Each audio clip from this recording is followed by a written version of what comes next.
Pues, Bien, ¿qué tal? Buenas tardes. Buenas tardes. Les saludo René Chávez, coordinador del grupo de historia del Parque de la Revolución de la ciudad de Chihuahua. Les damos la bienvenida y a los compañeros que nos acompañan de manera presencial y a los compañeros que están conectados a través de Zoom a nuestra reunión semanal. Seguimos en el parque, en el Museo Tarique. Entonces, vamos a dar inicio a nuestra charla el día de hoy, eh, que es 200 años de la Constitución de 1824, a cargo del compañero Héctor Iván Olivas González. Héctor Iván, pues es...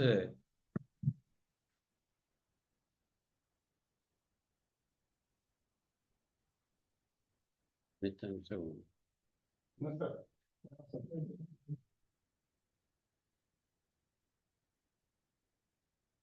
Bien, Héctor Iván es licenciado en Derecho por la Facultad de Derecho de la Universidad Autónoma de Chihuahua. Es de los miembros fundadores de este grupo, junto con el señor Alfonso Sotelo Domínguez en 2013.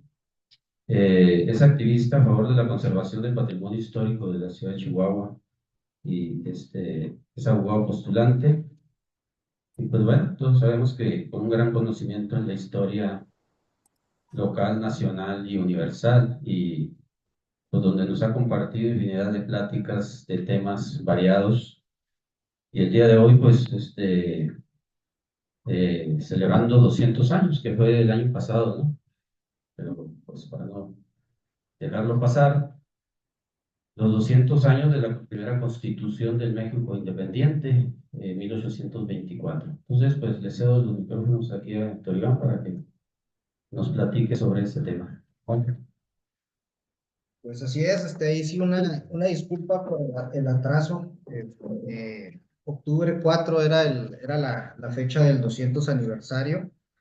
Eh, y bueno, va concatenado con un tema que se habló mucho en la ciudad, que son los 200 años de que Chihuahua se convirtió en una entidad federativa, ¿no? En un estado, porque es parte del mismo proceso constitucional, por llamarle, político y constitucional.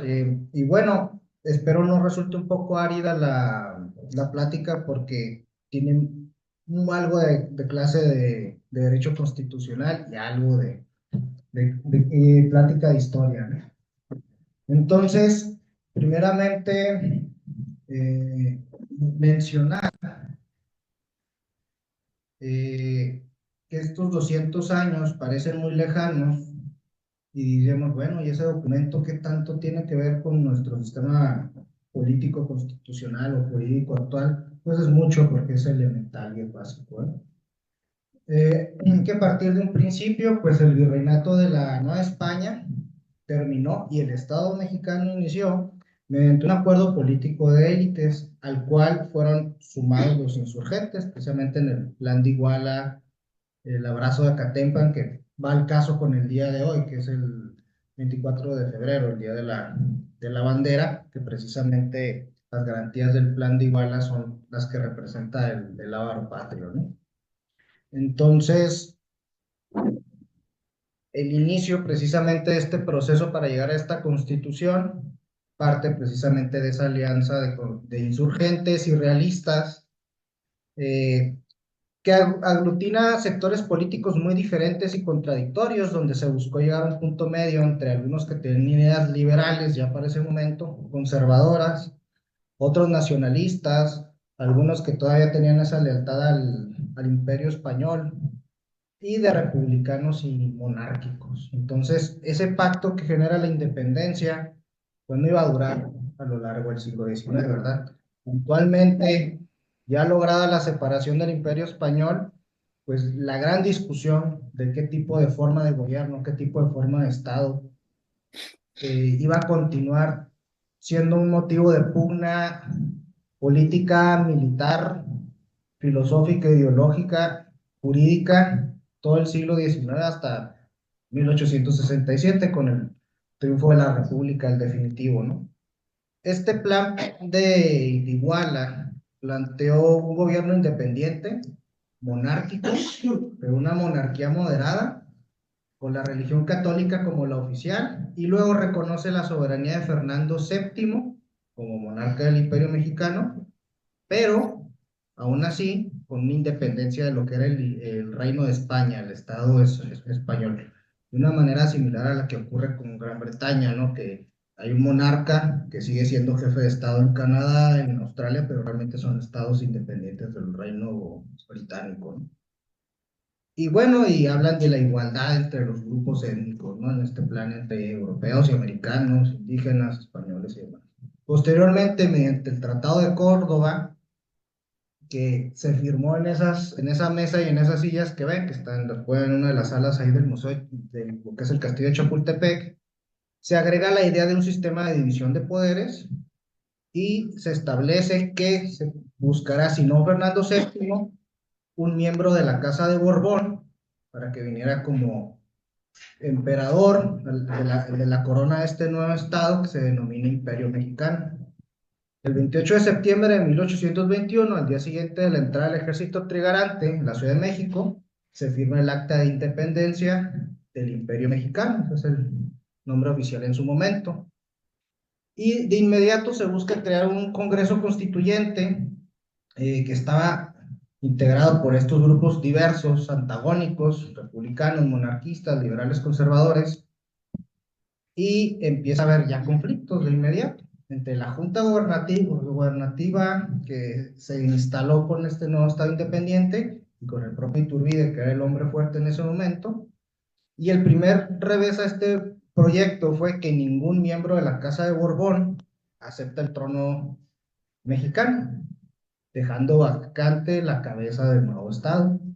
En respuesta a esto, varios grupos republicanos pues tratan de impulsar la fundación o creación de una república, pero los militares, afectos a Iturbide, lo proclaman el emperador el 18 de mayo de 1822. El Congreso que se formó a raíz de de lo que es los tratados de Córdoba, elige a Iturbide como emperador y este hace su juramento. Este Congreso Constituyente, que le llaman el primero, tiene la función de crear la constitución del nuevo imperio. Pero en lo que se crea esta constitución, en lo que se promulga, se va a continuar como utilizando como ley fundamental la constitución de 1812, la constitución de Cádiz. Esto es algo que ocurre en México mucho tiempo.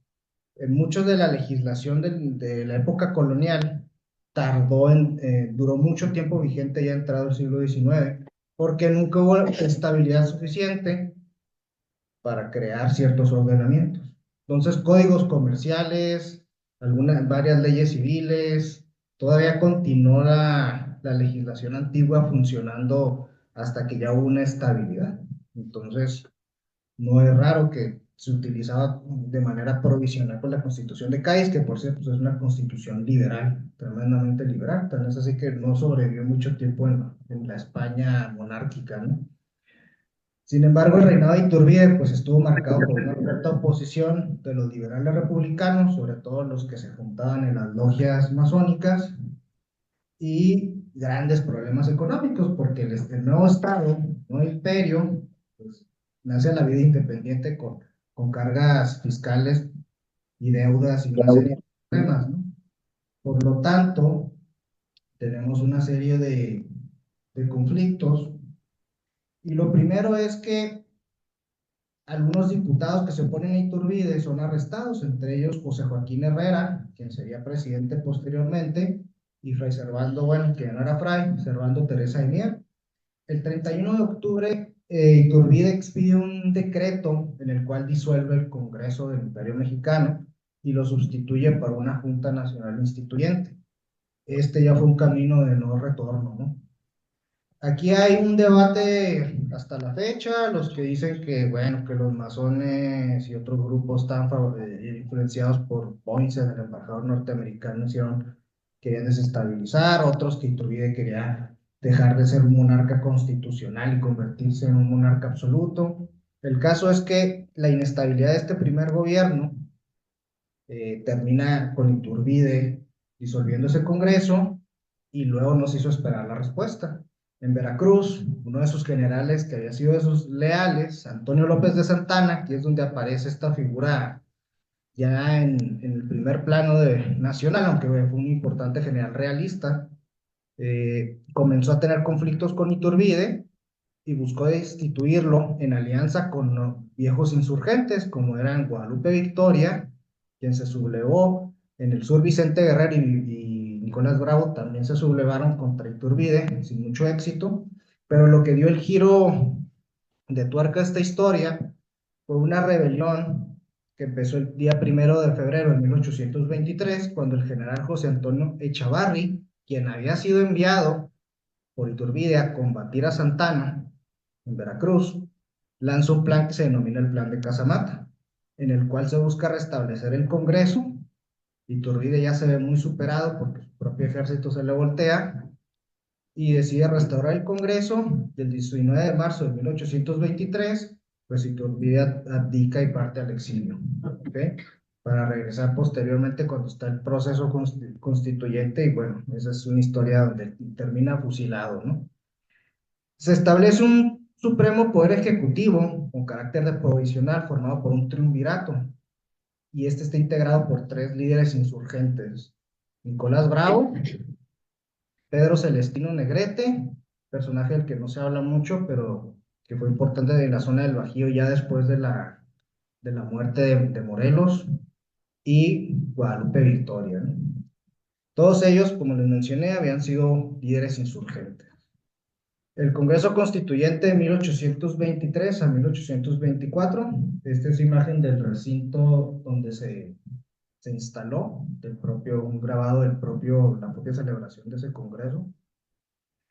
El triunvirato convoca a ese Congreso Constituyente y llamó a las provincias a mandar representantes.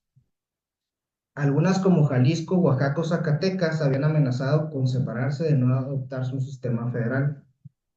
El 17 de junio de 1823 se expide una ley electoral muy detallada para hacer los comicios que van a nombrar a los diputados a este segundo Congreso Constituyente, y se determinó como base la población para la elección. Debía ser un diputado cada 50,000 almas, como viene en el texto. Y si sobraba una fracción de más de la mitad, pues se agregaba un diputado más. Para los estándares de la población, que era poca en la época, pues era más o menos 50,000, o justo ahorita los distritos electorales normales o son incluso más grandes, ¿no? La votación se realizó mediante juntas primarias o municipales y secundarias, y bueno, en la provincia obviamente solamente podían votar los hombres libres, aunque nominalmente la esclavitud la había abolido Hidalgo, pues no se terminó de abolir hasta un decreto de Guerrero, posterior a esta constitución. Mayores de 18 años, nacidos en territorio mexicano, o los avecindados que habían obtenido ese carácter derivado de los tratados de Córdoba y el plan de Iguala, ¿no? Algunos españoles en este caso. Siempre y cuando estos no tuvieran ni una incapacidad física o moral manifiesta, o declarada por autoridad competente, por quiebra fraudulenta, por deuda a los fondos públicos. Si no tenían domicilio, empleo, oficio, modo de vivir conocido, pues tampoco podían votar. La gente que está en indigencia no tenía permiso de votar. Y hay un tema interesante también, por ser sirviente doméstico, que es un estado de servidumbre similar a la esclavitud. Entonces, esas son eran las limitantes. ¿Qué porcentaje de la población está en esa situación? Pues eso sería interesante analizarlo, ¿no? Y hoy hay voces en la actualidad que de repente dicen, pues no debería votar ni el que no trabaja, ni el que no tiene. Bueno, en este tiempo eso se estilaba. En total se eligieron 107 diputados, de los cuales las provincias de México con 21 diputados y la de Puebla con 17 fueron las más representadas, que eran los núcleos de población más concentrados a la fecha en el caso de México, ¿no? La mayoría de las provincias tenían entre 1 y 4 diputados, Chihuahua solo tenía dos, José Ignacio Gutiérrez y Florentino Martínez. Nos fue mejor porque en el 17 nada más mandaron uno de Chihuahua, y había derecho a cuatro, pero el estado perdedor de la revolución en ese estado, en ese periodo, pues ya era Chihuahua, ¿no? Pues eran constitucionalistas, ¿no? No villistas ni... El constituyente contó con una representación de pocas profesiones, 26 fueron abogados, qué raro, 12 eclesiásticos, había 7 que combinaban ambos perfiles, tanto eclesiásticos como juristas, y 7 militares, que fueron las ocupaciones más numerosas. Algunos de los diputados habían tenido experiencia con la Constitución y las Cortes de Cádiz. Pero hay que recordar que cuando se formula la Constitución de Cádiz en 1812, el Imperio Español llamó diputados no nada más de la península, de todos los rincones del imperio, tan lejos como la Río de la Plata, que es Argentina, hasta la Nueva España, ¿no? Y bueno, más o menos así se puede ver esquematizada la presencia del constituyente, ¿no? En el caso, pues la provincia de México, que cuando hablamos de la provincia de México hablamos de un estado diferente geográficamente al que vemos en la actualidad. Comprendía la Ciudad de México, el Estado de México, prácticamente Morelos y Guerrero. No existían todavía como estados. De hecho, estos son los estados que se reconocen en ese momento como entidades federativas. La Baja California, que de hecho era territorio posteriormente, sí mandó diputados. Ahí tenemos Texas, Nuevo México, incluso pues ahí está la ausencia de California y eso que estaba dentro. Sonora y Sinaloa eran una sola entidad. Aquí vamos a ver un tema interesante porque Chihuahua y Durango nacen a la vida independiente como unos solos, ¿no? Y las grandes concentraciones de población, además de México, Puebla, el caso de Michoacán, pues tiene su importancia, Jalisco, que no ha dejado de ser muy poblado, y Guanajuato, ¿no? Que Guanajuato, que fue el laboratorio político, ¿no? Que fue donde estalla la insurgencia. El Congreso Constituyente se instaló el 7 de noviembre de 1823 y todo sucede en el antiguo Templo y Colegio Máximo de San Pedro y San Pablo, en el centro de la Ciudad de México. Este recinto fue construido en el siglo XVII por la Compañía de Jesús con la finalidad de impartir educación superior a miembros de la orden jesuita y de las élites no hispanas. Este es el edificio, está a unas cuadras atrás del Palacio Nacional. Desde el 10 de agosto de 2011 alberga el Museo de las Constituciones, muy ad hoc, dependiente de la Universidad Nacional Autónoma de México. Es un museo interesante, tiene no tantas cosas, pero pues está conservada la sede del constituyente, tiene varios documentos, entre ellos ejemplares originales de la Constitución del 24, sus primeros tirajes, del 57, y un mural bastante espectacular. Pues es un lugar que vale la pena y es una visita rápida, sobre todo para los que somos amantes de esto, ¿no? Uno de los primeros actos del constituyente fue la formulación del Acta Constitutiva de la Federación Mexicana. Es un documento previo a la propia Constitución donde ya va a delinear la mayor parte de los temas de la Constitución. Inició esta discusión el 20 de noviembre de 1823 y concluye con un decreto del 31 de enero de 1824, que se le denomina Acta Constitutiva de la Federación, donde ya delinea cosas muy elementales como la forma de Estado y la forma de gobierno que va a adoptar el nuevo Estado. Asignada como territorio de la nación al de la Nueva España, a la Capitanía General de Yucatán, que en algunos momentos estuvo administrativamente separado, y las comandancias generales de las provincias internas de Oriente y de Occidente, que es un tema que hemos platicado mucho aquí, ¿no? Determinaba la libertad e independencia de cualquier otro estado, de alguna familia en particular, por ejemplo, con el caso pensando en los Borbones, y la soberanía de la nación. ¿Qué se refiere con la soberanía de la nación? Es un tema complejo, pero la nación es un conjunto humano, puede tener o no tener un estado, y ese ente pueblo, pero pueblo con cierta normatividad o costumbre, eh, es el titular de la soberanía. ¿Qué es la soberanía? A grosso modo, es un poder, es el poder superior para regir una determinada sociedad. Se establece hacia el exterior que otros estados, gobiernos, poderes no pueden estar por encima de un país, y hacia el interior que dentro de ese estado o país no debe haber un poder que limite a esa fuerza. Es el principio fundamental del Estado moderno, ¿no? Y siempre se habla de la soberanía nacional, que tanto tienes, quien la viola, cómo la pierdes, ¿no? Hacia el interior es un poder que se expresa hacia el interior y hacia el exterior, ¿no? Imponía la religión católica como la oficial y prohíbe cualquier otra. Ese es uno de los puntos fundamentales. En el 24 todavía estamos lejos de la idea del Estado laico. Adopta como forma de gobierno la república representativa, popular y federal, compuesta por estados libres y soberanos. Este tema de los estados libres y soberanos es lo que causa la mayor discusión dentro del constituyente. El régimen republicano, pues es un régimen donde se nombra al titular cada cierto tiempo. No es un poder que lo tenga realmente una sola persona, como ocurre con las monarquías, sino es un representante, ¿no?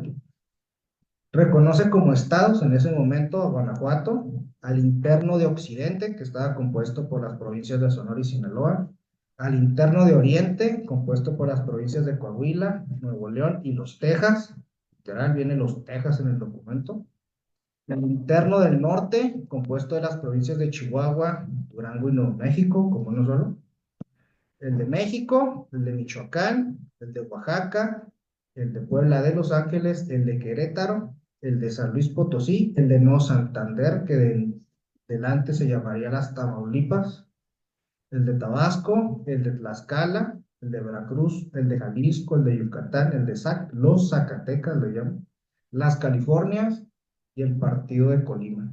Algunos estados, pues, no están todavía, ¿verdad? Nayarit, por ejemplo, Aguascalientes, por ejemplo.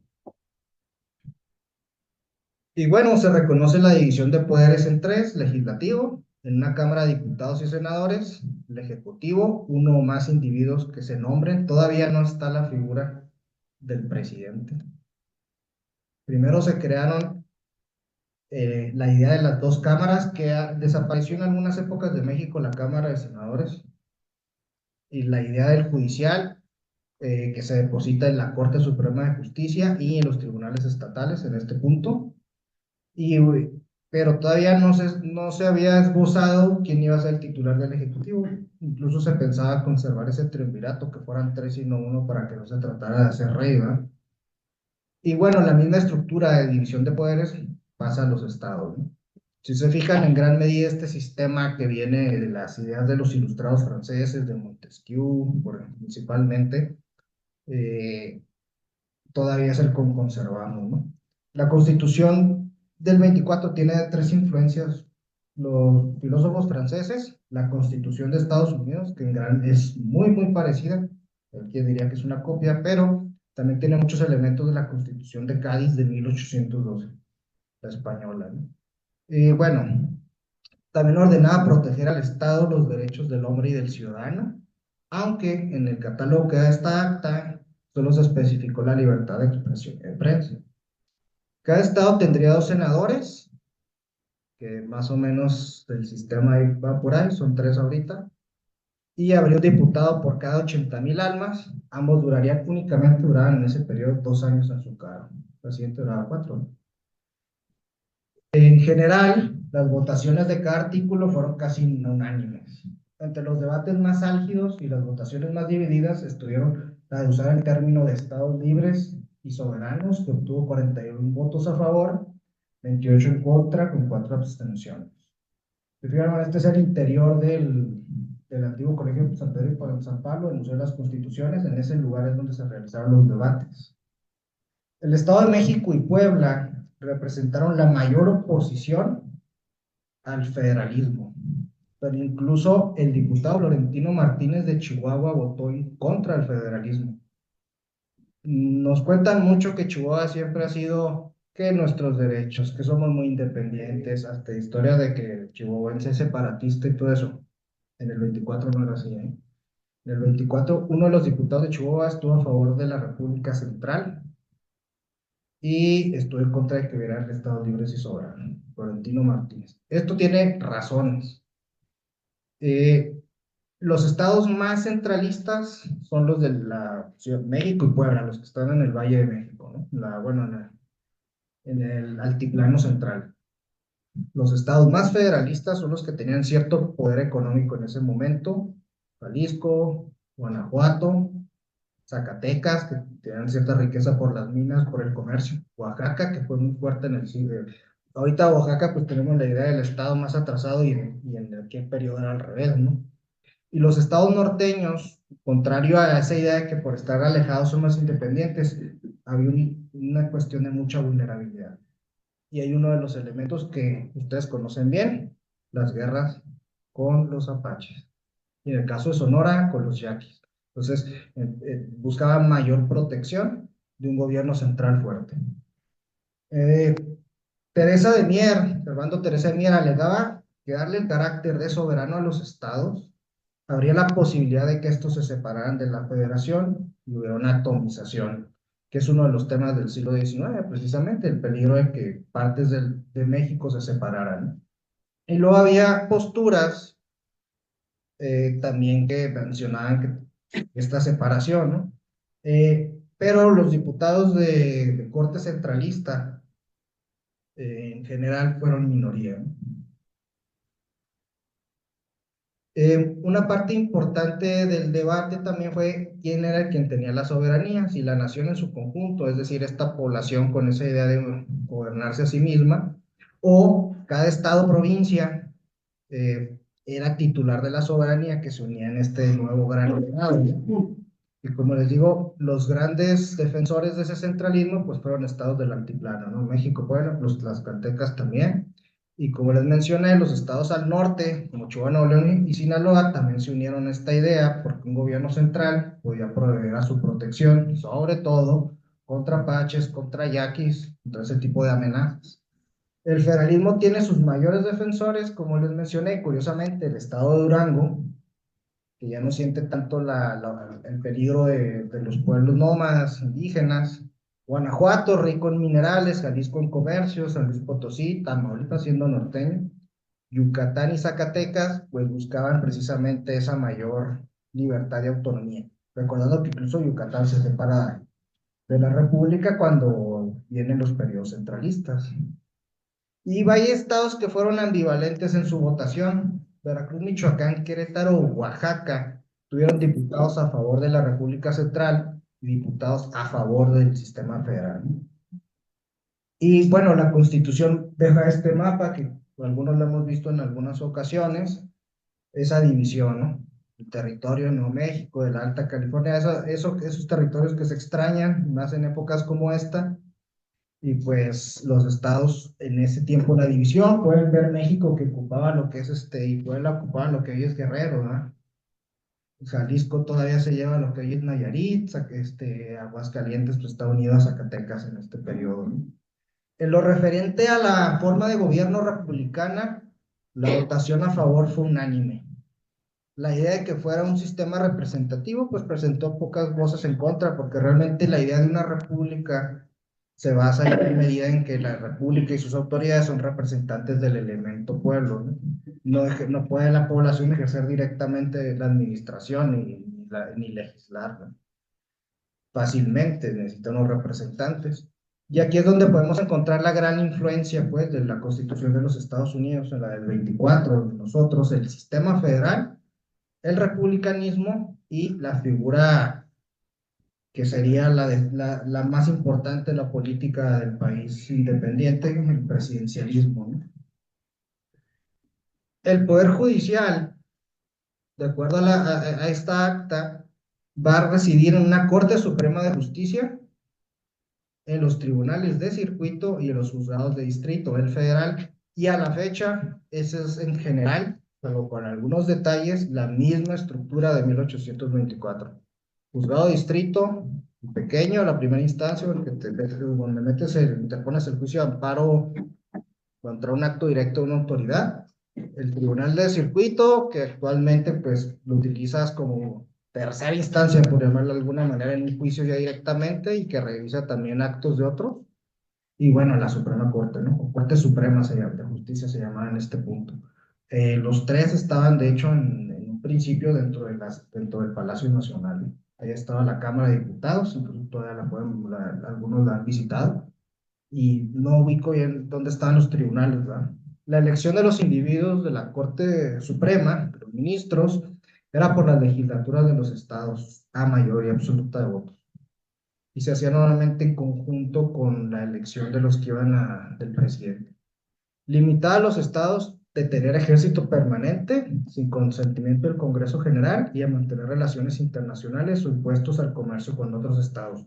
Es un punto muy importante de lo que hay que tener en cuenta que la forma de estado es la manera en la que orgánica y territorialmente se organiza un país. ¿Ok? Y hay tres modelos: el Estado unitario, que solo existe un gobierno central, el Estado centralista, todo lo demás son dependencias y se gobierna desde el gobierno central. El epítome de este sistema pues, es Francia. Es París y París ordena a todos lados.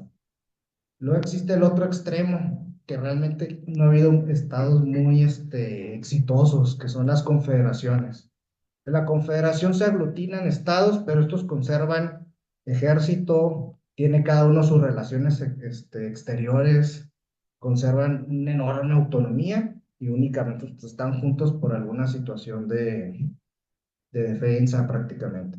El estado más conocido de la historia de la humanidad en este sentido pues, es la Confederación de Estados de América, el fallido sur de la Guerra de Secesión estadounidense.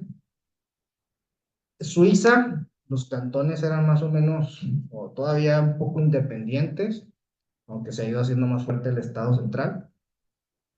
La Unión Europea a veces se asemeja mucho a una confederación.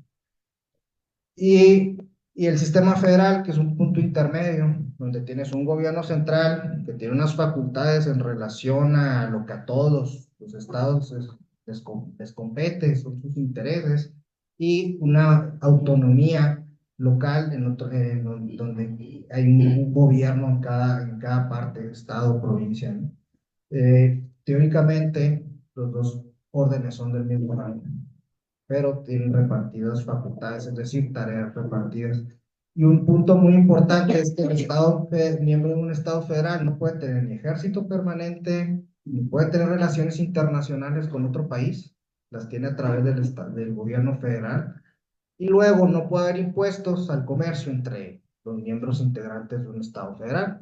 No puede Chihuahua ponerle impuestos al comercio que viene de Veracruz, por ejemplo, porque eso rompe el principio, ¿no?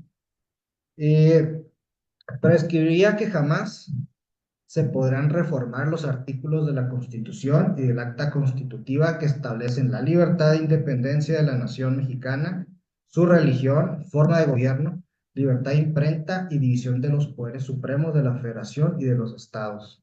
Esta Constitución tiene límites a su reforma y es ciertos artículos fundamentales de forma de gobierno y derechos. La actual no lo tiene, la actual la puedes modificar lo que sea, no hay un candado constitucional propiamente hablando, que ha sido tema recientemente, ¿verdad? Esta sí expresamente en uno de sus artículos va a tener esa prohibición. Luego prescribe la elección popular de los diputados de las legislaturas locales, salvo si nada, aquí inicia pues el sistema. Es la entrada del Templo de San Pedro y San Pablo, sede del constituyente. Ahora, sin tener un capítulo de garantías individuales o derechos humanos, se menciona una obligación general de proteger los derechos del hombre y el ciudadano. Esto viene de la Constitución de Cádiz de 1812. La Constitución de Estados Unidos no tiene un capítulo de derechos de los gobernados. Tiene un anexo que se hizo después en una enmienda que le llaman el Bill of Rights, Carta de Derechos. La idea de enumerar derechos para los gobernados viene de Cádiz, viene de los españoles.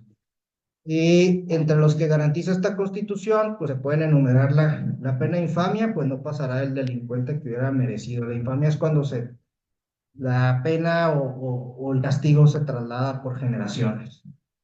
Se prohíbe por siempre la pena de confiscación de bienes, Se prohíbe el juicio, todo juicio por comisión y toda ley retroactiva. ¿Esto qué quiere decir? Que se creó un tribunal para expresamente juzgar a una persona, que también se usó después en algunas ocasiones. Y la ley retroactiva es cuando te aplican una ley recién creada a algo que sucedió con una situación creada con anterioridad. Pues, me cambiaste la regla, yo este derecho lo adquirí cuando era la ley anterior, ¿qué onda? Es un principio fundamental, se conserva en la Constitución actual. Ninguna autoridad aplicará clase alguna de tormentos, la primera vez que se prohíbe la tortura, sea cual fuera la naturaleza y estado del proceso. Nadie podrá ser detenido sin que haya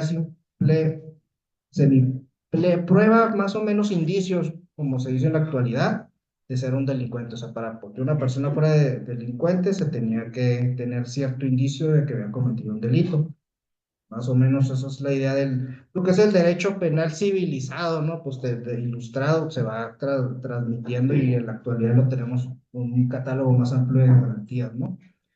Entonces, una vez aprobada esta acta constitutiva de la Federación, continúa el proceso deliberativo ya para darle forma al texto definitivo, al texto constitucional definitivo.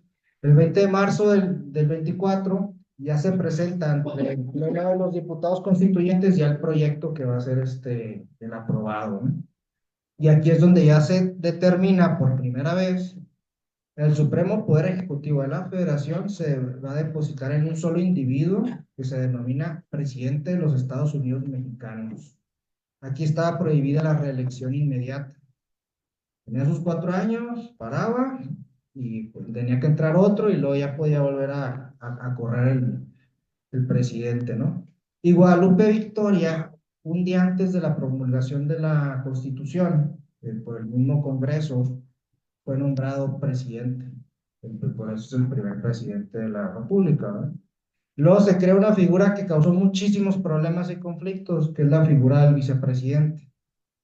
La teníamos aquí, ya no existe, a razón bueno, ahora que pasó hace poco el tema de la escena trágica, ¿no? Fue la última vez que se quiso tener vicepresidente, pero no fue el único caso, ¿no?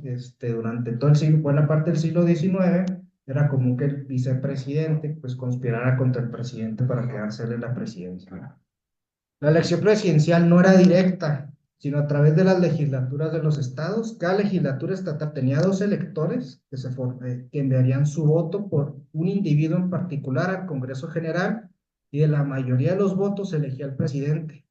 Y el segundo lugar era el vicepresidente. Pues imagínense si el vicepresidente es el que quedó en segundo lugar. ¿Qué podías esperarte de estabilidad de Estado? Este sistema que está rebuscado es muy, muy parecido al de los colegios electorales que utiliza la fecha en los Estados Unidos. Nosotros elegimos de manera directa y el que saca más, pues ese queda, ¿no? En los Estados Unidos hay un colegio electoral, cada estado tiene un colegio electoral, los que salgan tienen sus votos. Esos electores nombran al presidente, nada más que allá la diferencia es que, por ejemplo, Texas tiene cierta cantidad, California un montón y estados que tienen menos. Y de ese conjunto, de esa elección directa, se forma el presidente. Bueno, eso en la primera constitución de México y la primera manera de elegir era muy similar inspirado en el sistema. Tiene mucho que ver con que no hubiera el dominio de unos estados sobre otros, sobre todo si hay una diferencia enorme de población. Luego, se incluye un juramento de carácter religioso. Y yo, fulano de tal, nombrado presidente o vicepresidente de los estados mexicanos, juro por Dios y los santos evangelios que ejerceré fielmente el encargo de que los mismos Estados Unidos me han confiado y que guardaré y haré guardar exactamente la Constitución y leyes generales de la Federación. Esto es previo al secularismo y al tema con Juárez y de la separación de Estado e Iglesia, ¿verdad? Eh, Incluso ahora la fórmula es diferente, que es la protesta. La protesta no es un juramento, pero es similar ya civil, ¿verdad? Secular. Luego se crea por primera vez también el fuero para el presidente, que no podía ser juzgado durante su encargo. ¿Ok? Esas protecciones nos vienen de ese momento. Este es el mural que les mencionaba, que está ahí, es posterior al Congreso y a la época jesuita del colegio, ¿no? Viene también esta provisión de que ninguna persona puede ser detenida por más de 60 horas, actualmente son 72. Se consagra la libertad de escribir, imprimir y publicar ideas políticas sin necesidad de licencia, revisión o aprobación anterior a la publicación. Muy importante, se refiere a políticas. Las religiosas, como sabemos, está prohibida otra religión. El presidente no podrá ocupar la propiedad de ningún particular ni corporación, ni turbarle en la posesión, uso o aprovechamiento de ella, ni en algún caso fuera necesario por el objeto de conocida utilidad general, que es la expropiación. Tomar la propiedad de un particular o corporación no lo podrá hacer sin previa aprobación del Senado. En general, es el derecho a la propiedad y a tu posesión y que el gobierno no te la quite por alguna razón. Y únicamente puede darse la excepción con aprobación del Senado, ¿eh? Hay varias formas de esto en tiempo de guerra, por ejemplo, en la actualidad, teóricamente, pues el Estado puede tomar tu casa y bueno, pues ahí van a estar unos soldados acantonados, ¿no? O la expropiación, ¿no? Famosa por causa de utilidad pública. Ninguna autoridad podrá librar orden para el registro de las casas, papeles y otros efectos de los habitantes de la República si no es en los casos expresamente dispuestos por la ley y en la forma que está determinada actualmente 14 y 16 constitucional, que son, nadie te puede molestar sin una orden previa. Más o menos ese sistema ya se va delineando en el 24. Por eso es tan importante esta constitución, porque platicamos mucho de la del 17 y se platica mucho de la del 57, pero hay un detalle. 57 y 17 están hechos sobre las bases en lo general, de forma de Estado y forma de gobierno de la del 24. Tan es así que la del 17 es una mera reforma del 57 que agrega todo el tema del derecho social en lo general y 57 amplía, quita elementos como el fuero, bueno, ahorita vemos esa parte del fuero de militares y eclesiásticos, la religión oficial, y esas cuestiones, pero la del 24 es la base fundamental del sistema que tenemos en la actualidad. Ningún habitante de la República se le tomará juramento sobre hechos propios al declarar en materias criminales. Es un tema interesante porque hay que recordar que en una sociedad extremadamente católica y religiosa, la de principios del siglo XIX, entonces, si una persona se le toma juramento sobre una cuestión, pues era una coacción psicológica sobre ella, ¿no? A la hora de preguntarle de si sabía tal o cual cosa, ¿no? Los militares y eclesiásticos continuarán sujetos a las autoridades que lo están en la actualidad, según las leyes vigentes. Este es el fuero eclesiástico y el fuero militar, que fue uno de los temas durante lo que posteriormente fue la guerra de reforma.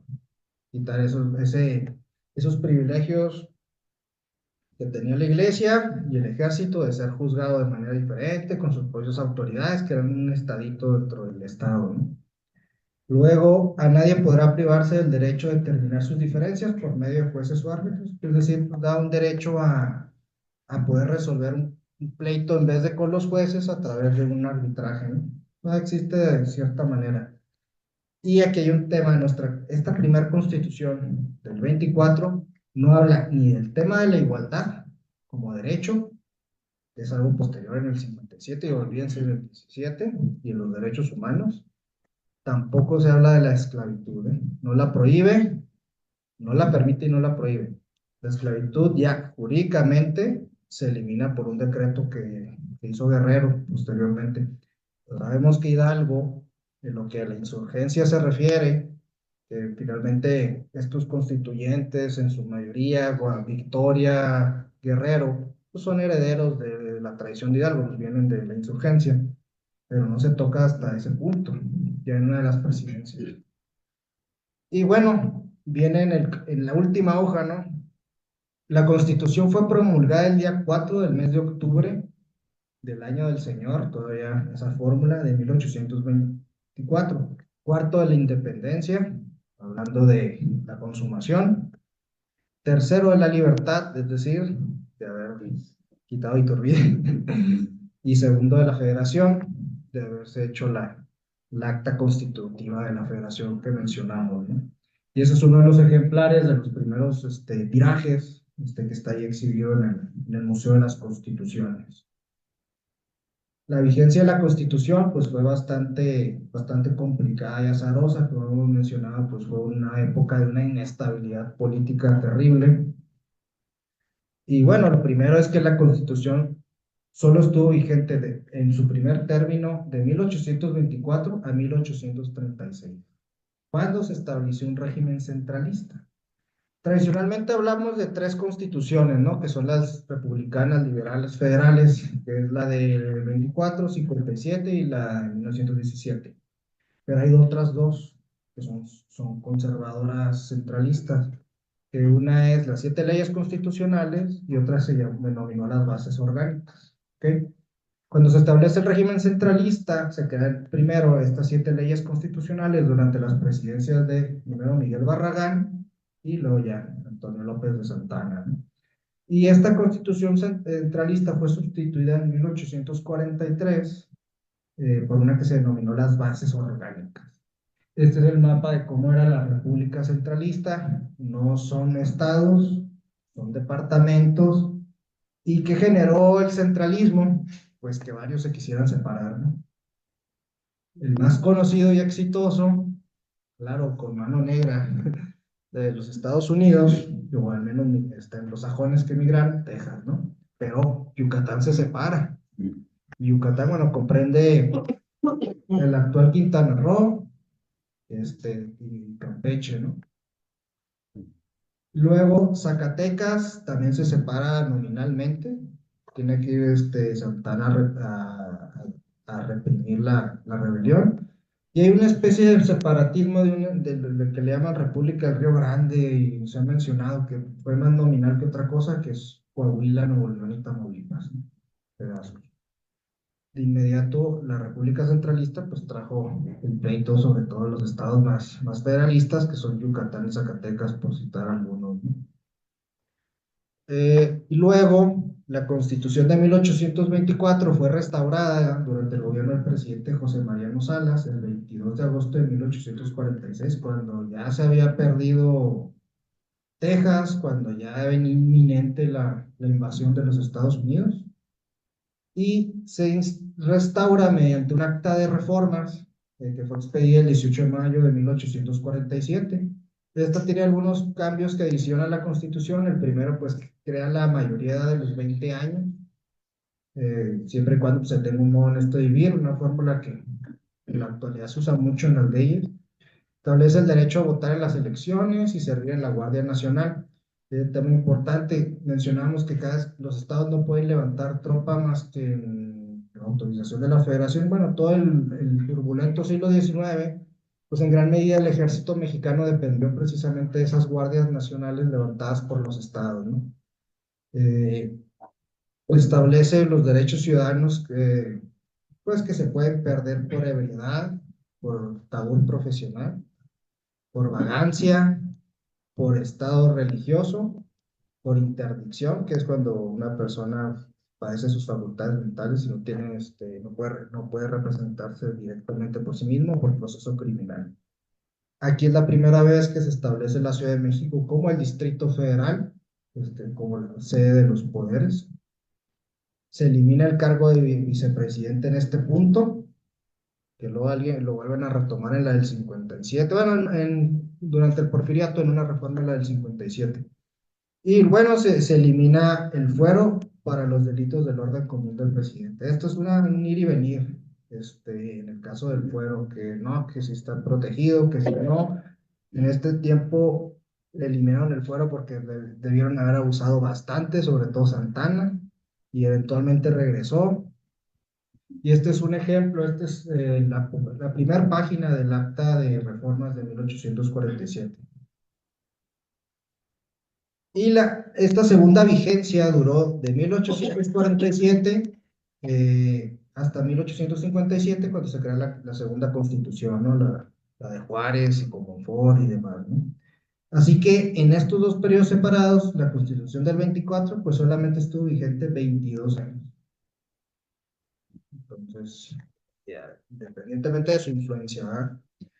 Sin embargo, como les menciono, gran parte de su contenido continúa vigente hasta nuestros días, en lo que, como les mencioné, la forma de Estado federal.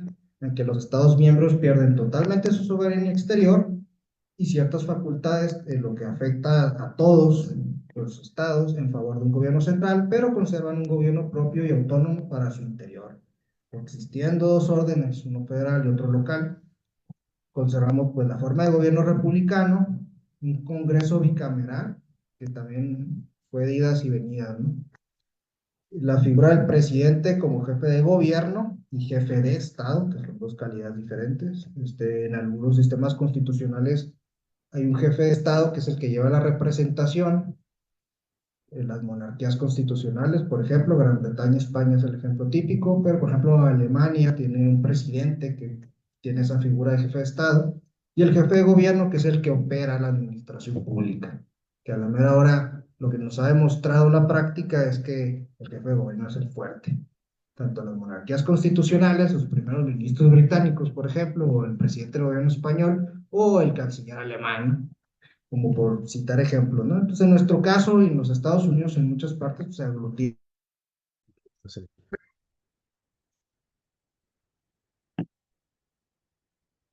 La famosa investidura presidencial que no se vaya a manchar, que hay que cuidar, es inherente a esa idea de jefatura de Estado. Y, por ejemplo, en países como Gran Bretaña, pues a la reina es la que tiene, o el rey ahora tiene la investidura. Entonces, pues ese es el intocable, ¿no? Al primer ministro le pueden tirar de todo hasta tomatazo. Entonces, pero esas son maneras de concebir el poder, ¿no? De cada cultura. Hay una conversación precisamente en una biografía que leí de Winston Churchill donde le menciona, refiriéndose a Franklin D. Roosevelt cuando tenía sus reuniones, que en los Estados Unidos el presidente tenía un aura casi sacerdotal. Y eso ocurre en México, ¿eh? Y ahorita menos, pero hubo épocas donde hoy el presidente no le podías, casi era un símbolo patrio equivalente a la bandera, ¿no? Eso se conserva en países como Gran Bretaña, pero en el monarca, en España, ¿no? Y el jefe de gobierno, pues es totalmente sujeto a que le den con todo. Aquí el presidente, pues, y le ha ido perdiendo, ¿no? Ahora, otro aspecto, la organización del Poder Judicial, como les mencioné, sigue más o menos en lo general igual, una Suprema Corte, los tribunales colegiados y los juzgados de distrito, ¿no? Y bueno, las constituciones posteriores del 57 y 17, pues sobre estas bases se formularon, ampliando el catálogo de derechos fundamentales y agregando capítulos especiales, ¿no? Entonces, realmente la base sobre la que las otras dos que hemos tenido, bueno, la vigente, se construyeron, se establecen en el 24. Se podría, incluso cuando hablamos de la del 57 en relación de la del 17, el decreto de Venustiano Carranza es que es una reforma de la del 57. La del 17 es una reforma del 57 que fue tan grande que terminó siendo una nueva. Incluso cuando ven ustedes el preámbulo de la Constitución actual. Ahora, Chihuahua. El año pasado, pues hubo algunos, pues, tibios, pequeños festejos o conmemoraciones de la entrada de Chihuahua o el nacimiento de Chihuahua como estado de la Federación. ¿Ok? Entonces, Chihuahua tiene su participación en este proceso constitucional hacia el Congreso Constituyente con los dos diputados que manda, pero hacia su interior también. En ese momento, Chihuahua, bajo el acta de constitutiva, incluso, y bueno, dentro de la Nueva España pues, era parte de algo denominado la Nueva Vizcaya, ¿no? Muchos de ustedes los conocerán mejor que han estudiado más esos aspectos del periodo virreinal o colonial de México. Y para el acta constitutiva del 24 se crea un estado llamado Interno de Oriente, basado en lo de las provincias internas de la Nueva España, ¿no? El Interno de Occidente, que son Sonora y Sinaloa, que van juntas, y el Interno del Norte, que son tres entidades, que es Nuevo México, Chihuahua y Durango en una sola. El establecimiento del sistema político federal y republicano como forma de Estado federal le dio a los chihuahuenses la oportunidad de buscar lo que ya tenían tiempo pensado, que era separar la Alta Vizcaya que es la provincia de Chihuahua, de Durango, convirtiéndose en un estado y un territorio propio, ¿no? Recordando que la capital era Durango. Aunque bueno, también operaba, la capital era donde el gobernador anduviera, ¿no? Y era muy común que fueran comandantes militares que anduvieran de lado a lado, ¿no? El acta constitutiva de la federación erigió el estado interno del norte, integrado, como les mencioné, por las provincias de Durango, Chihuahua y Nuevo México, pero dicha acta fue jurada en Chihuahua el 16 de febrero del 24. Por decreto del 22, ya el 22 de mayo, el Congreso Constituyente declara ya estado a Durango, pero aún no separado de Chihuahua, y posteriormente el 6 de julio el Congreso hace lo mismo con el estado de Chihuahua. O sea, para la federación, el 6 de julio es el día que nace el estado. Hay un artículo de ese decreto que dice, la provincia del estado de Chihuahua será un estado de la federación. De inmediato, bueno, no de inmediato, al paso de la época, se crea una legislatura local, en el Congreso del Estado, y el 8 de septiembre de 1824 se instala el primer Congreso Constituyente de Chihuahua. Ya hablamos esto previo a la vigencia de la Constitución. Es decir, el 4 de octubre entra en vigor la Constitución del 24, pero dentro de ese proceso, el 8 de septiembre se crea un Congreso Constituyente local. Hay que recordar que en un Estado federal, cada Estado tiene su Constitución. Se nombra como primer gobernador del Estado a José de Urquidi, de allá del Valle de Allende. Ahí está todavía la casa, que le hace falta una buena restauración, por cierto. Y finalmente, la primera constitución local del estado se promulga el 7 de diciembre de 1825. Una de un montón, ¿verdad? Ha habido varias a lo largo de la historia. Pero ese es este proceso paralelo de la formación de estado de Chihuahua o de estado de Chihuahua como estado parte de la federación es paralelo y se encuentra inserto en el proceso constitucional del 24.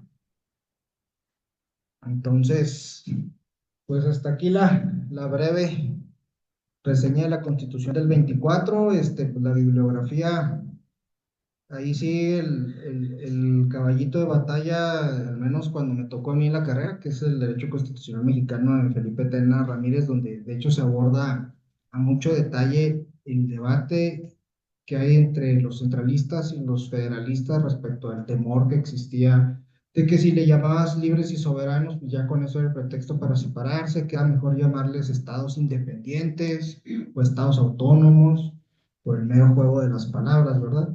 Y algunos títulos que el propio Museo de las Constituciones ha editado. Y bueno, pues, Zacarías Márquez, que es uno de los historiadores básicos, ¿verdad? Aunque en algunos casos, pues ya hemos sacado en el grupo algunas fallas o algunas ideas contrarias al que Zacarías Márquez menciona, ¿verdad? Y bueno, y pues sobre todo lo que me gusta a mí es revisar los documentos, si no originales, pues al menos qué decía la acta constitutiva, qué decía la Constitución del 24, la acta reformas. Entonces, pues espero no haya sido muy árido, pero en general es un poquito de derecho constitucional originario del 24. Gracias.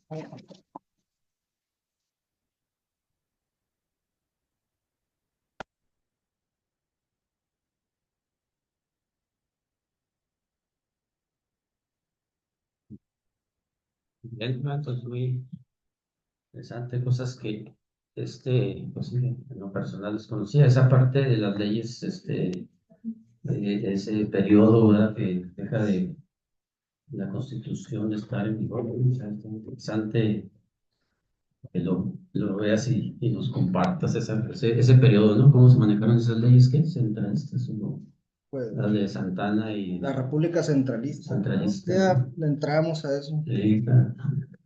Muy bien, entraríamos a las preguntas, comentarios. No sé si ya en la plataforma, pues ahí con la manita.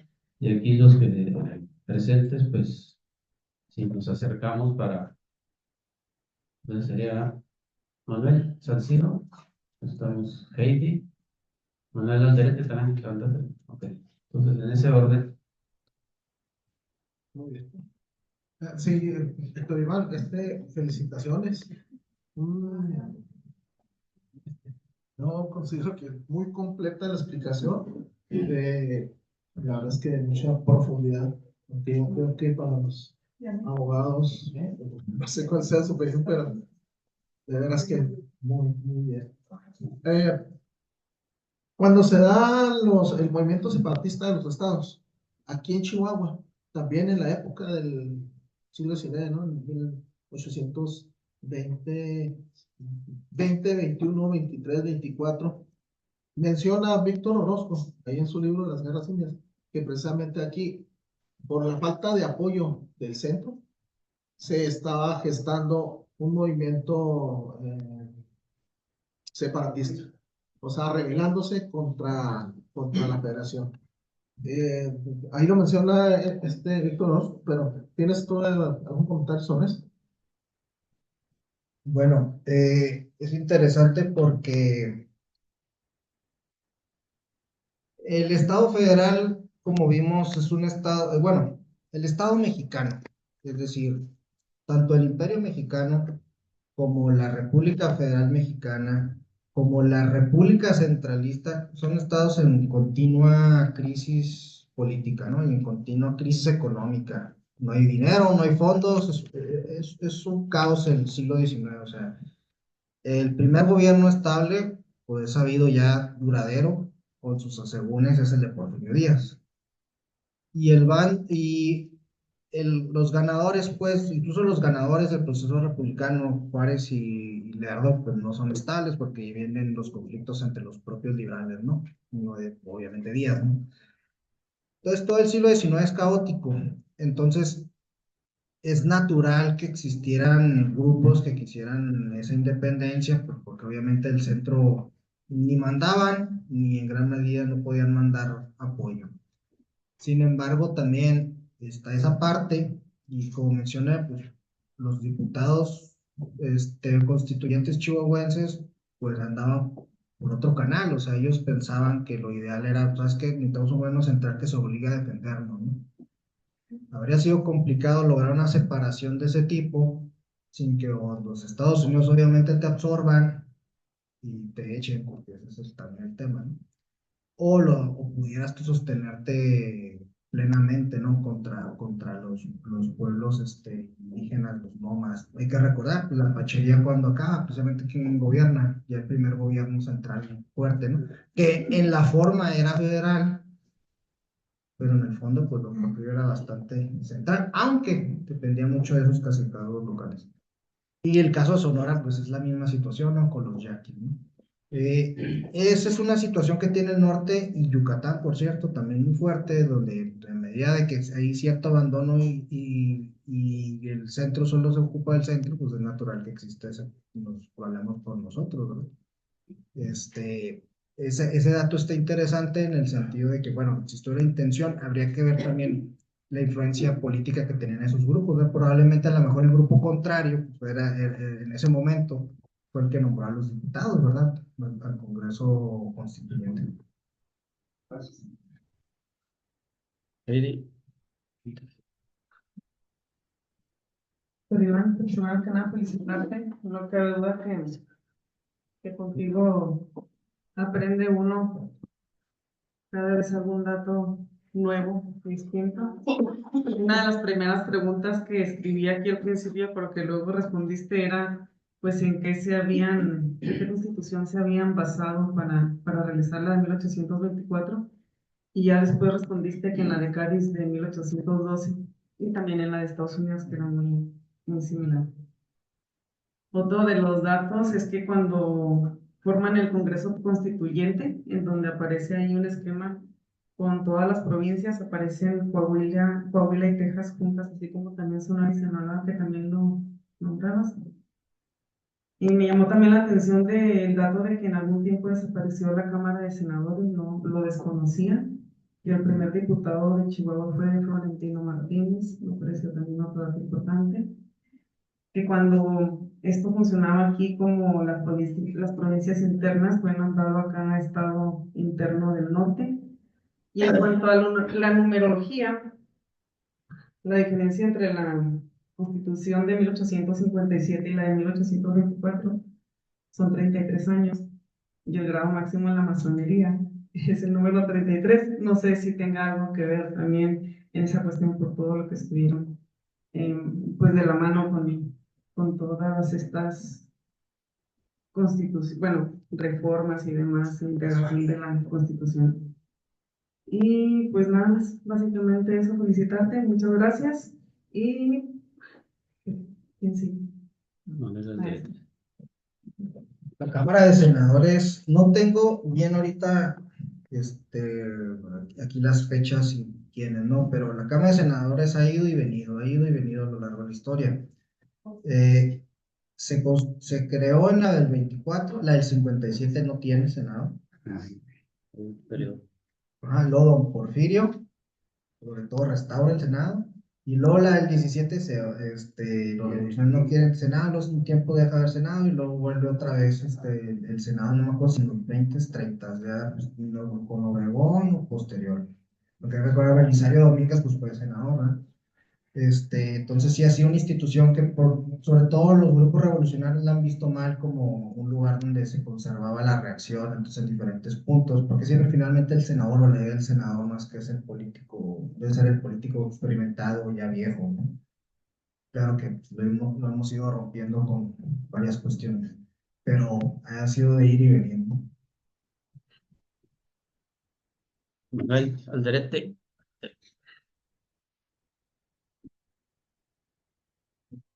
Gracias, muy buena plática, muy interesante. Aquí la pregunta y opinión es de que en ese cambio de crear la Constitución, básicamente un cambio pues, muy dramático porque habíamos tenido 300 años con el tema de un solo Dios, un solo rey y mucha estabilidad, o sea, una enorme estabilidad, pues capaz que un virrey se pelear con el otro, pero no, nunca se agarraron grupos contra otros grupos o soldados contra otros. Entonces, ese momento de cambio a una constitución y a otro sistema, pues como que fue muy, muy de repente.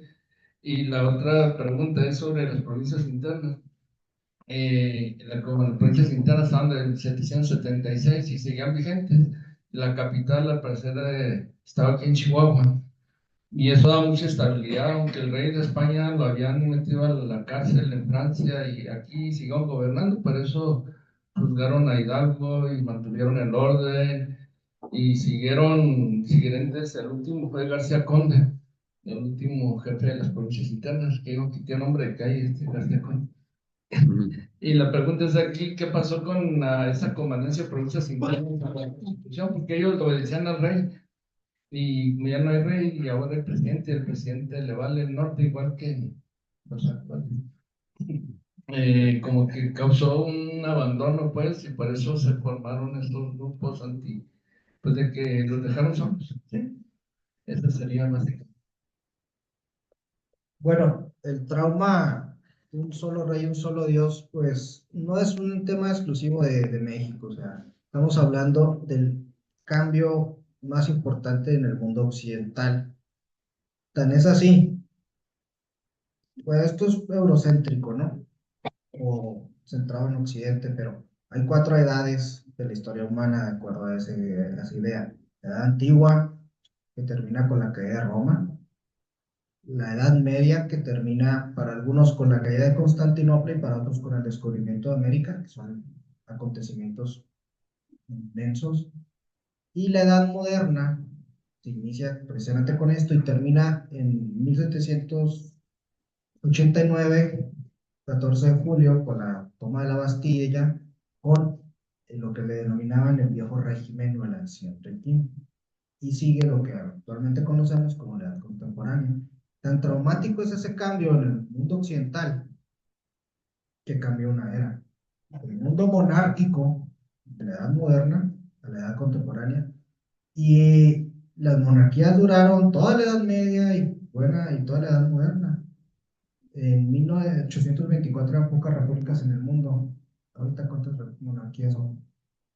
Y las monarquías que hay son casi regímenes parlamentarios que son casi, a veces hasta más libres que la República. O sea, Latinoamérica, España, que era el estado en ese momento que tambaleaba en Europa, que no había entrado plenamente al capitalismo, como ya era Francia y sobre todo Gran Bretaña, que era ya estaba Gran Bretaña en la Revolución Industrial, ¿no? Entonces, obviamente, España se vio muy afectada. Tan es así que España no levantó cabeza hasta 1970 y tantos. Nosotros pensamos, España no la pasó mejor que nosotros, ¿eh?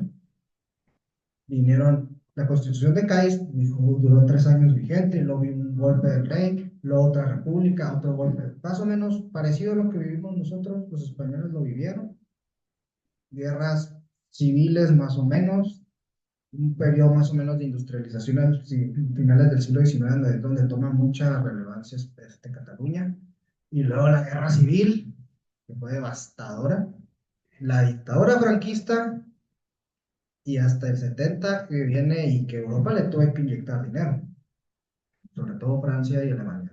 Entonces, que Latinoamérica, o sea, todo el mundo hispánico ha estado en crisis. España es la que menos, nosotros seguimos realmente en crisis, nunca se ha terminado de asentar, ¿no?, ese mundo. Y obviamente el planeta y la geopolítica no te da tregua, ¿no? Hay potencias que compiten contigo.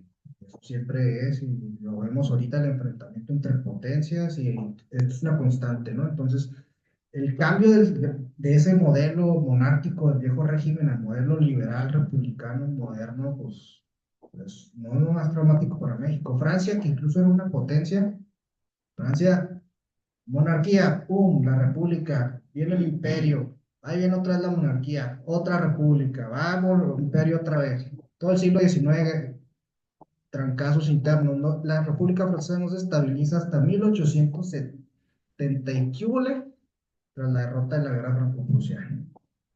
Gran Bretaña lo manejó mejor porque hubo una revolución inglesa antes que todas las demás, pero también tuvo sus asegúnes. Los alemanes, pues, hasta 1945, ¿eh? O sea, Estados Unidos fue el primero que llegó a esto del republicanismo, se mantuvo bien, tuvo la de secesión, pero se ha mantenido. Es una razón también esa estabilidad para el poder que tienen. Pero hay países donde estas ideas llegaron mucho más tarde. China en 1912, Japón justo todo de lo que fue. Entonces, el trauma general del cambio del viejo régimen monárquico religioso a la actualidad todavía no, a lo mejor no está 100% asentado, ¿no? E incluso partes del mundo islámico, nunca ha renunciado, nunca ha aceptado el Estado secular, salvo ciertas regiones, el Irak de San Hussein, ¿no?, por ejemplo. Entonces, ese cambio de miles de años de una forma de ver al mundo a la actualidad es complicada. Es muy difícil sostener un rey y una religión en un mundo donde ya está la teoría de la gravitación universal. O sea, la modernidad que nace en el siglo XVII con el método científico y demás, eventualmente iba a tirar ese sistema. No puedes pensar en un rey y un solo Dios cuando ya estás descubriendo otras galaxias tan fácilmente. Y peor, cuando tienes sociedades cientificistas que, oye, ¿dónde voy a fundamentar el poder? Entonces, el trauma no es nada más de nosotros, el trauma fue para todo el planeta, ¿eh? Y todavía sigue en algunas partes. Y nosotros en particular tenemos el problema de que España venía de una crisis, la crisis del siglo XVIII en España muy fuerte. O sea, estás hablando de la crisis económica de los vales reales, de que Francia te invade, y en lo que los españoles se resistieron, pues destrozaron todo. El sistema funcionaba más o menos bien, sobre todo porque era descentralizado. Los Borbones lo centralizaron demasiado y es una razón de la separación. Pero pues había estructuras que se mantuvieron funcionando a pesar del rey, y entre comillas, porque vino Bolívar en un lado, O'Higgins en otro. Entonces fue muy complicado.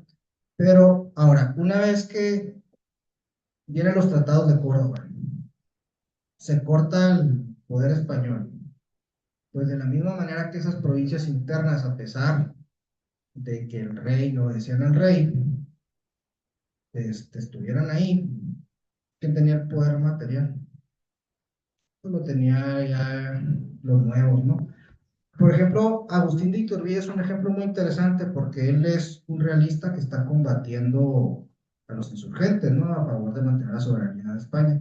Pero de un punto donde él realmente se estaba ya mandando solo.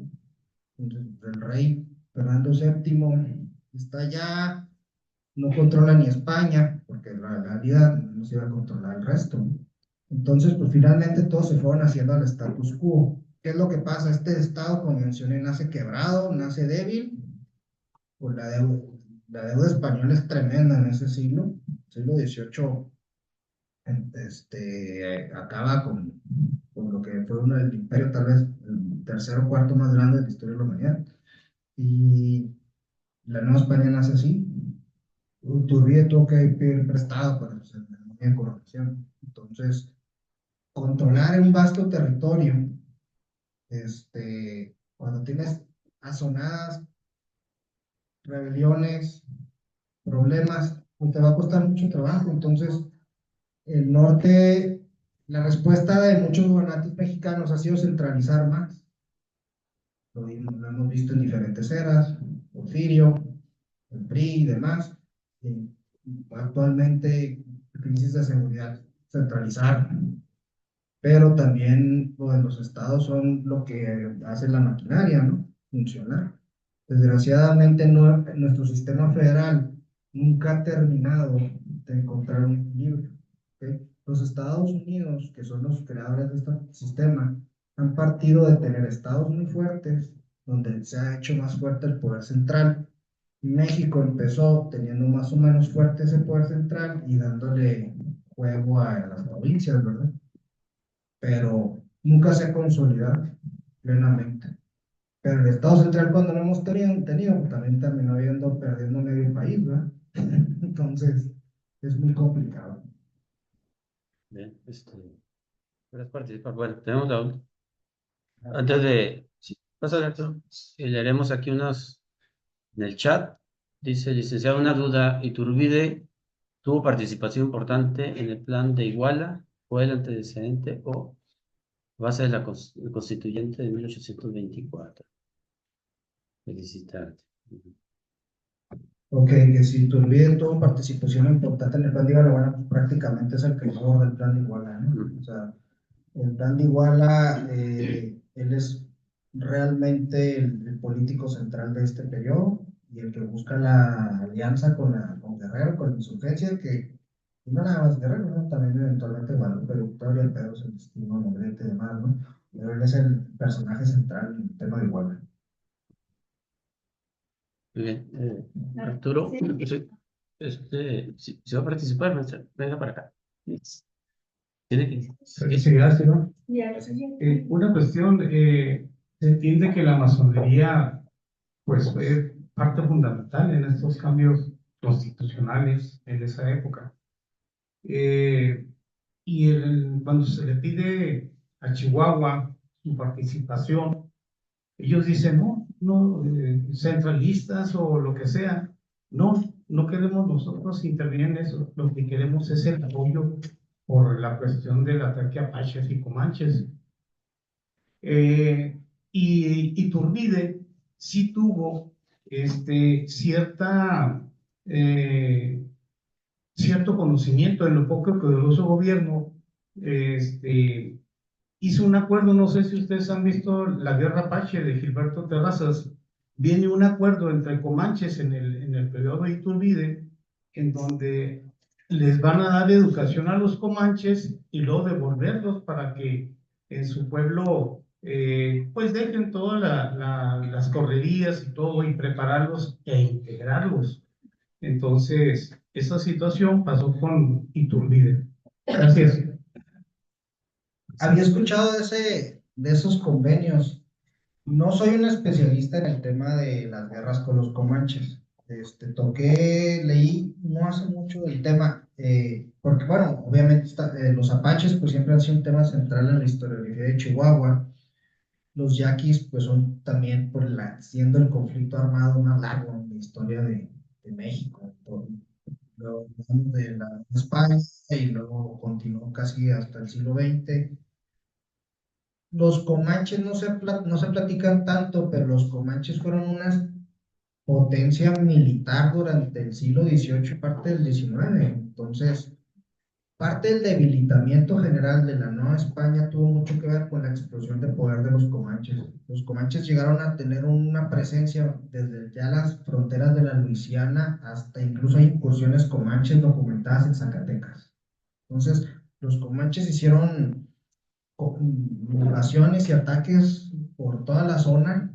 De hecho, en la última etapa de la comandancia de las provincias internas se las tenía que ver fuerte con los comanches. Los comanches capturaban gente, la vendían como esclavo en otra parte, compraban armas del lado de Estados Unidos, atacaban en Nueva España. Iturbide trató de estabilizar esa situación. El daño estructural que produjeron los comanches a lo que sería el nuevo estado heredado de la Nueva España fue considerable, ¿eh? Entonces, sí es un tema que a lo mejor amerita una buena plática y sí ha habido que Iturbide intentó tranquilizar esa situación. Ya, tenemos la última participación de la maestra. Bueno, nomás La Lili. dos preguntitas, tres preguntitas, en relación a lo que se acaba de lo que se acaba de hablar, ¿verdad? Sobre las, podríamos decir, los pueblos rebeldes acá de Sonora y Chihuahua. Iba a preguntar yo qué fue lo que sucedió en Nuevo León y los otros, por decir, estados, ¿verdad? Si no estaban poblados en ese tiempo, Tamaulipas, no había de los pueblos originarios o pueblos rebeldes. Bueno, no es como mi área de experticia, o no lo he checado mucho, pero sé que grupos también nómadas, incluso apaches, atacaron en zonas de Coahuila y también del propio Nuevo León. Esa zona no fue tan álgida la guerra con los pueblos indígenas. No, Chihuahua, hay que recordar que hasta finales del 19, aquí tenemos pues, especialistas más metidos en el tema, ¿no? De la pachería, pues hasta prácticamente el gobierno de Díaz, ¿no? Allá se sofocó a los pueblos indígenas nómadas muchísimo antes, sobre todo porque, bueno, Nuevo León todavía agarró mucha fuerza empezó su fuerza en el siglo XIX, ¿no? Pero sí existieron incursiones, sí hubo ataques, pero sí no llegó a los puntos o nivel de resistencia que presentaron los pueblos originarios en Chihuahua. Bueno, también tengo curiosidad por si, ¿en qué constitución o cuándo fue cuando ya hubo el cambio de las votaciones en las elecciones? Que se hiciera de manera directa como lo tenemos ahorita y no de manera representativa, como dices así, como por zonas. O sea, ¿cuándo, en qué tiempo, verdad, se da ya esta forma de votación de manera directa, que se cuentan, ¿verdad? Como hasta ahora? Bueno, en el caso del presidente, porque bueno, las legislaturas locales esas sí eran elegidas voto popular directo, y luego ya la legislatura local creaba su colegio electoral en la elección presidencial y mandaba a los representantes, ¿no? Ya el sistema más o menos como lo conocemos nace en el 57. Ya se va profundizando obviamente posteriormente, ¿no? También iba a preguntar, entonces pasa lo mismo con lo de la Suprema Corte. Te dices que ya en la Suprema Corte, cómo se elegían, ¿verdad? Las personas, ¿era por medio de los diputados o? Bueno, hay periodos distintos, pero en el 24, a través de las legislaturas estatales, de las locales, de los diputados locales. Luego, en el 57, hubo un periodo, la vigencia del 57, donde se hizo la elección directa y no se quitó, y se toma este sistema donde el Congreso es el que elige por fracciones, pero no el Congreso local, sino el federal. Bueno, ya por tiempo, vamos a concluir la charla, traer algunos asuntos generales, los voy a poner en el grupo de WhatsApp. Aquí el compromiso pues es las 8:30 aquí en el Tarik. Entonces, pues, Iván, Muchas gracias nuevamente, muy interesante tema y pues, da para mucho, ¿no?